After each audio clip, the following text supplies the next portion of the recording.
Salam değerli dostlar, hamını salamlayıram buradan. Ben bildiğiniz kimi boğazımdan əməliyyat olmuşam, ona göre belki danışmağa icazə vermirlər. Ümumiyyətlə danışmaq icazə vermirlər. Ama bayaqdan telefonlar dayanmır. Bayaqdan bütün dostlar, doğmalar hamısı narahat olub. Hansısa ne bileyim heysiyyətdən, şərəfdən, namusdan xəbəri olmayan hansısa kimsə bilmirəm. Mən onun nə ad qoyum, o Azərbaycanlı ola bilməz. Elə bir insan Azərbaycanlı ola bilməz. O Azərbaycanlı da o ilə Azərbaycanlı düşmanıdır.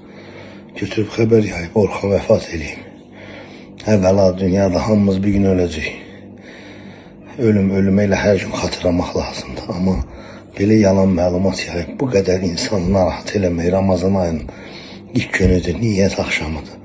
Belə bir şərəfsiz, belə bir nətər deyim, ağıla sığmaz, yalan bir addım atan adamı mən ancaq bırakıram onun öz vicdanındakı məhkəmə ilə üz-üzə. Onu ancaq Allah'a tapşırıram o adamı mən. Ne qədər insan alçaq olmalıdır ki, insanların hissləri ilə oynasın. Ay şərəfsiz sən, doğumun sən, ailən sən, anan, aton, ailən, uşağın yoxdur da deməli. Varsa da sən deməli belə şeylərin dəyərini anlamayan bir adamsın. Bax, iminli yalandan o xəbəri paylaşan adama deyirəm bu burada. Heç kim narahat olmasın. Çox üzr istəyirəm, ifadələrimə görə danışa bilmirəm rahat.